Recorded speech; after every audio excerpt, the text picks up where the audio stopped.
If you've tried to buy skincare this year, you have probably come across the latest so-called miracle trend, Salmon Sperm skincare. You heard that right. Salmon Sperm. Let that sink in.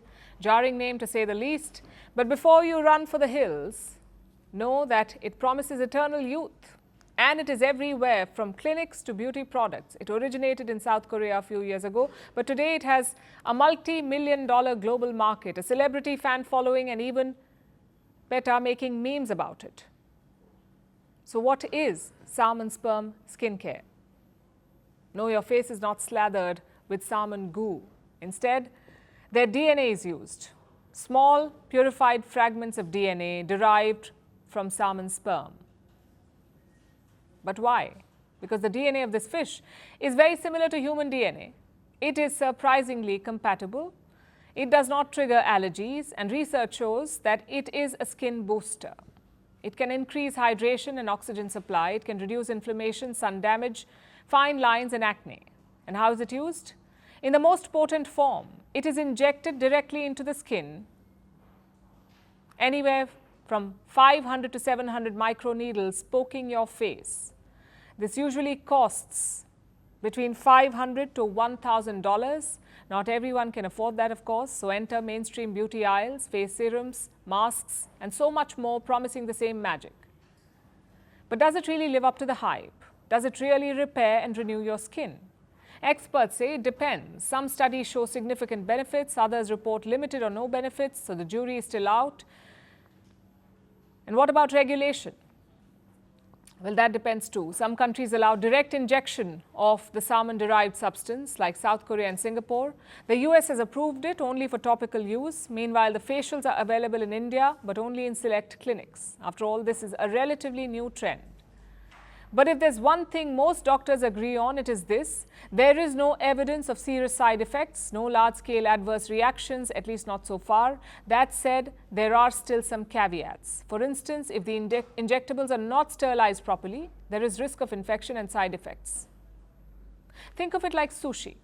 If the facials are fresh and handled well, you're golden. If they're mishandled, there is scope for trouble and a lot of regret. But the smelly analogy and the science aside, this trend is still quite strange. After all, we're talking about fish, sperm, and skincare. Although do know this, humans have always had a thing for weird beauty fads. According to historians, Cleopatra apparently bathed in sour donkey milk. Victorians wore lead-based face paint. Bizarre trends exist even today. Have you heard of snail mucin? It is all the rage among skincare fans. No, people don't just rub garden snails on their faces. Snail slime is added to products. It is supposed to moisturize the skin. Then, of course, there are vampire facials where blood is taken from the client's face, then injected back into the skin. Some celebs even use moisturizers made from their own blood. So amid all things gore and gross, salmon sperm is only the new kid on the skincare block.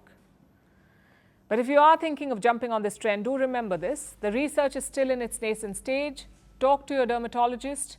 And if you don't choose an in-clinic process, stick to medically approved products. Because yes, the skincare is real, it is high-tech, it is trendy, but maybe a little fishy too. It is not magic.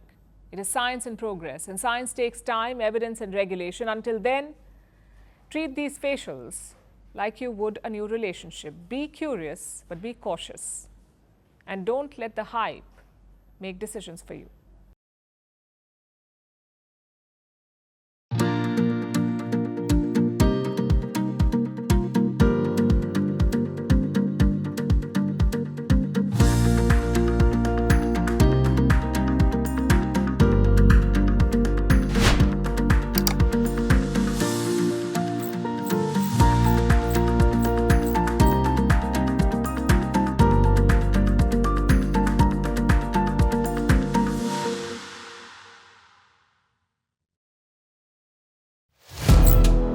Firstpost now available in 9 languages on YouTube. English, Stands at $36 trillion. French, Le FMI, comme German, Geschäftsführenden Direktor, Hindi, $30 trillion का कर्ज हो Indonesian, Pemerintah tanpa pemeriksaan. Italian, Sekali radikali. Stop. Japanese, 4兆ドル以上も。 Portuguese, Por causa do próprio balanço patrimonial. Spanish. Beautiful bill.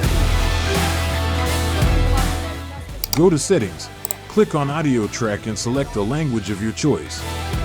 Be the first to know what's happening around you in your first language. Firstpost.